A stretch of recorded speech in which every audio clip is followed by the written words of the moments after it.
Hello welcome বন্ধুরা, explain গাইডের আরেকটি অসাধারণ এক্সপ্লেন ভিডিওতে আপনাদের সবাইকে স্বাগত জানাচ্ছি। আজকে আমরা অনলি ফর লাভের এপিসোড 24 নিয়ে এক্সপ্লেন করব। তবে তার আগে আপনারা যদি চ্যানেলে নতুন হয়ে থাকেন অবশ্যই চ্যানেলটিকে সাবস্ক্রাইব করবেন এবং পাশের থাকা বেল আইকনটি অল অপশনে ক্লিক করে দেবেন এবং আমাদের একটি ফেসবুক পেজও রয়েছে, তাতে ফলো করতে একদমই ভুলবেন না। এরপরে আমরা সইকে দেখতে পারি যে সকাল সকাল ঘুম থেকে উঠে গেছে এবং এরপরে আমরা ইউকে দেখতে পারি যে ওঠার পরে প্রথমে শিল্লির মেসেজের রিপ্লাই দেয় এবং শিল্লির মেসেজ দেখার পরে সে তার ফ্যামিলিকে কাজ আছে বলে সেখান থেকে বেরিয়ে যায়। অন্যদিকে আমরা শিল্লিকে দেখতে পারি সে হসপিটালেই রয়েছে এবং সেও ইউ এর মেসেজের জন্যই অপেক্ষা করছে এবং অন্যদিকে আমরা শিয়ানকে দেখতে পারি সেও ঘুম থেকে উঠে গেছে এবং উঠে এসে প্রথমে শিল্লিকে তার শরীরের ব্যাপারে জিজ্ঞাসা করে এবং বলে শরীর ঠিক লাগলে চলো আমরা বাড়ি যাই এবং তাকে শিয়ান অফিস থেকে কিছুদিনের ছুটিও নিতে বলে। শিল্লিও তখন তার কথায় রাজি হয়ে যায় এবং তারা হসপিটাল থেকে চলে যায় এবং তারা চলে যাওয়ার সঙ্গে সঙ্গে অন্যদিক থেকে ইউ হসপিটালে আসে এবং সে শিল্লিকে দেখতে না পেয়ে রিসেপশনে গিয়ে শিল্লির ব্যাপারে জিজ্ঞাসা করে।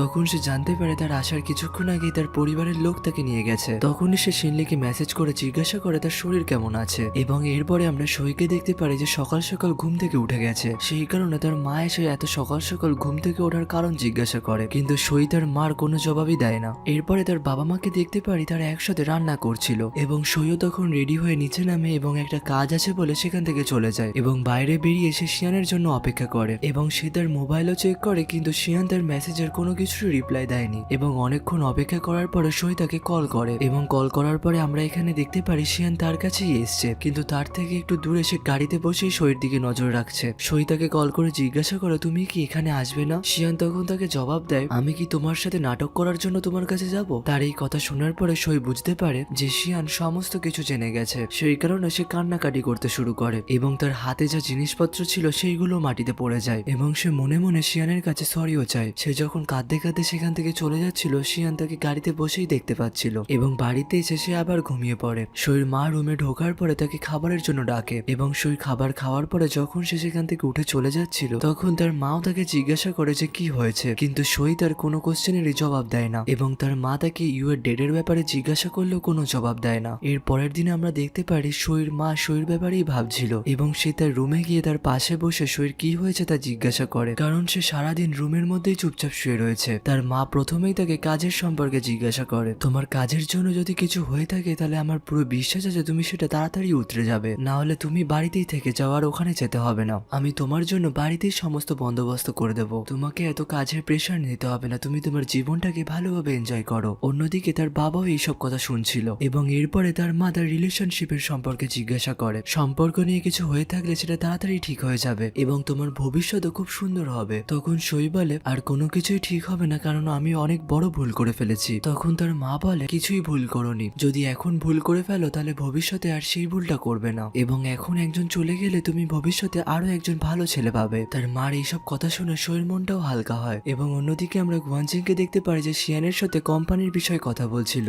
কিন্তু শিয়ান তার কোনো কথাতে কান না দিয়ে সইয়ের ভিচাটি দেখে যাচ্ছিল এবং অন্যদিকে আমরা ইয়াংকে দেখতে পারি যে সইয়ের বাড়িতেই এসছে এবং সইয়ের মা গেট খোলার পরে জিজ্ঞাসা করে তুমি কে? তখন ইয়াং বলে আমি এখানে সইয়ের সাথে দেখা করতে এসেছি। তখনই তার কথা শুনে সইয়ের মা বুঝতে পারে হয়তো এর সাথে সইয়ের কিছু একটা চলছে, সেই কারণে সইয়ের মা তাকে বলে তোমাকে তো দেখে সইয়ের থেকে ছোট মনে হচ্ছে এবং তোমরা ছোট ছোট বিষয় নিয়ে দুজন দুজনের সাথে লড়াই করো না। তার কথা তখন ইয়াংও কিছু বুঝতে পারে না, সেই কারণে ইয়াংও বলে আমি তো সইকে কিছুই বলিনি। এরপরে তারা কথা বলার পরে ইয়াং তাদের বাড়িতে ঢোকে এবং সইয়ের মা তাকে ডাকে তোমার সাথে কেউ দেখা করতে এসছে। সইও মজার সাথে বাইরে বেরোয় যে জানার জন্য কে তার সাথে দেখা করতে এসছে এবং যখন সই ইয়াংকে দেখে তখন সেও অবাক হয়ে যায় এবং তখনই তার মার একটা কাজ মনে পড়ে এবং বলে আমি বাইরে থেকে কিছুক্ষণ ঘুরে আসছি, কিন্তু সই তখন তার মাকে আটকালেও তার মা সেখান থেকে চলে যায়। এরপরে সই না চাইতো তার সাথে কথা বলতে হয় এবং সই তাকে জিজ্ঞাসা করে তুমি এখানে এখন কেন এসছো? তখন সে বলে আমি তোমার বাড়ির সামনে দিয়ে যাচ্ছিলাম, সেই কারণে ভাবলাম তোমার সাথে দেখা করে যাই এবং এরপরে সে জিজ্ঞাসা করে তুমি কি খাবার খাবে? এটা বলার পরে সে নিজেই খাবার বানিয়ে নিয়ে আসে। এটা দেখে সইও অবাক হয়ে যায় এবং খেতে বসার পরে সই আবার তাকে জিজ্ঞাসা করে তুমি এখানে কেন এসছো? তখন ইয়াং বলে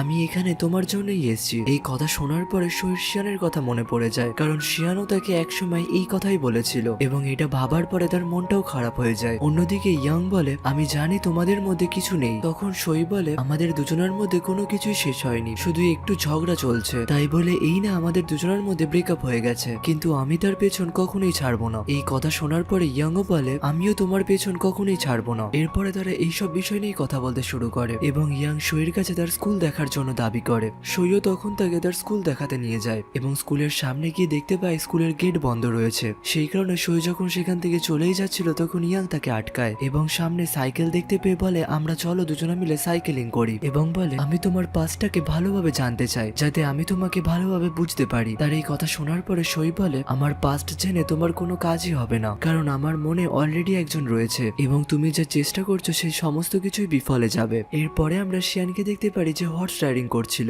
এবং হর্স রাইডিং করার পরে তিনজনেই একই টেবিলেই বসে রয়েছে এবং বসে তিনজনেই মোবাইল ঘাটছে। এখানে তারা তিনজনেই তাদের গার্লফ্রেন্ডের SMS এর অপেক্ষা করছে, তারা কখন তাদেরকে মেসেজ করবে এবং সঙ্গে সঙ্গে তারা সেখানে চলে যাবে। কিন্তু ভাগ্যক্রমে এটা গুয়ানজিং ছাড়া আর কারোর সাথেই হয় না। গুয়ানজিং ইউয়ের পোস্ট থেকে তার লোকেশন জানতে পারে এবং সঙ্গে সঙ্গে ছুটে সেখানে চলে যায়। অন্যদিকে শিয়ান এবং ইউ সেখানেই বসে থাকে এবং গুয়ানজিং যখন ওয়াইয়ের কাছে পৌঁছায় তখন সে তার কাজিনের সাথে দেখতে পায়। সে দেখে তারা বিয়ের ড্রেস সিলেক্ট করতে গেছে। এইসব দেখে গুয়ানজিংও ভাবে হয়তো তারা বিয়ে করতে চলেছে। সেই কারণে গুয়ানজিং সঙ্গে সঙ্গে ওয়াইয়ের কাছে যায় এবং তার হাত ধরে টানে। তখনই তার কাজিন গুয়ানজিংকে বলে তুমি কে এবং তুমি ওয়াইয়ের কেন হাত ধরেছো। গুয়ানজিং ও তাকে উল্টো কথা শুনিয়ে দেয় এবং ওয়াই তার কাজিনকে ফ্রেন্ড বলে সে গুয়ানজিং এর সাথে বাইরে বেরিয়ে আসে। গুয়ানজিং বাইরে আনার পরে সে প্রথমে কোনো কথাই বলছিল না, পরে সে তাকে জিজ্ঞাসা করে তুমি কি তার সাথে বিয়ে করছো, কিন্তু ওয়াই তার সমস্ত ডাউট ক্লিয়ার না করে বলে আমি তার সাথে বিয়ে করলেও বা তোমার কি। তখন গুয়ানজিং তাকে বলে তোমার সাথে ওকে একদমই মানায় না এবং বিয়ে করলেও তোমাদের দুজনকে একদমই ভালো লাগবে না। এরপরে সে তার মা বাবার পাস্ট সম্পর্কে বলে এবং বলে আমিও চাই অন্যদের মতন সাধারণভাবে আমরাও ডেট করি এবং তুমি বিয়ে করার আগে আমি তোমাকে জানাতে চাই আমি তোমাকে কতটা পছন্দ করি, আমার ফিলিংস এর সম্বন্ধেও তো একটু ভাবো। এই সমস্ত কথা শোনার পরে ওয়াই তাকে বলে আমি তোমার সাথে বিয়ে তো করবোই না। তার এই কথা শোনার পরে গুয়ানজিংও কেঁদে ফেলে এবং ভাবে হয়তো সে আবার তাকে রিজেক্ট করে দিচ্ছে। কিন্তু তখনই ওয়াই বলে আমি তোমার সাথে বিয়ে করব না, কিন্তু ডেটে যাব। তার এই কথা শোনার পরে গুয়ানজিংও খুশি হয়ে যায় এবং সে ওয়াইকে হাগ করে। ওয়াইও তার সাথে রিলেশনে এসে সেও খুশি হয়ে যায়। অন্যদিকে আমরা সইকে দেখতে পারি সে তার অফিসে কাজ করছিল। তখনই তার কাছে একজন আসে এবং তাকে বলে তোমার শহরের মধ্যে সব থেকে ফেমাস কি। আমার হোম টাউনের মধ্যে ফেমাস হচ্ছে আমার বাড়ির ওখানে সব থেকে ভালো দেখতে মেয়েরা থাকে।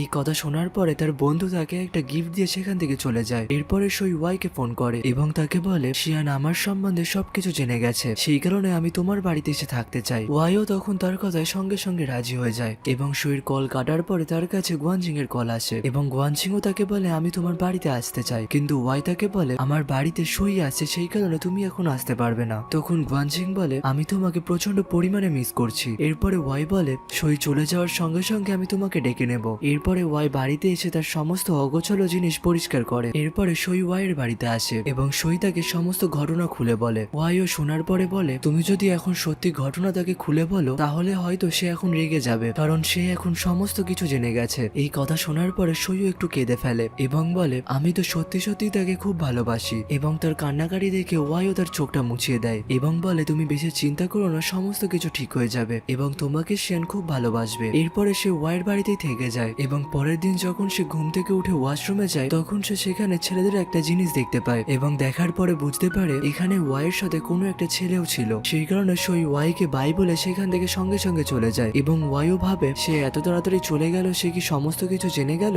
এরপরে আবার সে তার নিজের কোম্পানিতে চলে আসে এবং সে তার মোবাইলটাই চেক করছিল যে শিয়ান তাকে কোনো মেসেজ করেছে কিনা। অন্যদিকে আমরা শিয়ানকে দেখতে পারি সেও সইর মেসেজের অপেক্ষায় রয়েছে এবং এরপরে সই ডিরেক্টরের সাথে কথা বলতে যায় এবং এখানে সই ইয়াং এর ইন্টারভিউ নেওয়ার জন্য রাজি হয়ে যায়, কারণ ডিরেক্টর তাকে আগে ইয়াং এর ইন্টারভিউ নিতে বলেছে। অন্যদিকে ইয়াং ও সইর ইন্টারভিউর জন্য খুশি হয়ে যায়। তখন সই তাকে বলে কোম্পানির চাপের জন্য তোমার ইন্টারভিউ নিতে হচ্ছে, না হলে তোমার ইন্টারভিউর জন্য আমি কোথায় রাজি হয়েছিলাম। এরপরে সই ইয়ানের ইন্টারভিউ নিতে শুরু করে এবং ইন্টারভিউর পরে সে সোশ্যাল মিডিয়াতে একটা পোস্ট করে যেটা অন্যদিক থেকে শিয়ানও দেখে। আর এখানেই আমাদের এই এপিসোডেরও সমাপ্তি ঘটে। এপিসোডটির এক্সপ্লেন যদি ভালো লেগে থাকে অবশ্যই চ্যানেলটিকে সাবস্ক্রাইব করবেন এবং পাশের থাকা বেল আইকনটি অল অপশনে ক্লিক করে দেবেন এবং কমেন্ট করে জানাবেন এক্সপ্লেনটি কেমন লাগলো। আমাদের একটি ফেসবুক পেজও রয়েছে, তাতে ফলো করতে একদমই ভুলবেন না। আবার দেখা হবে পরের ভিডিওতে। সবাই ভালো থাকবেন, সুস্থ থাকবেন, টাটা।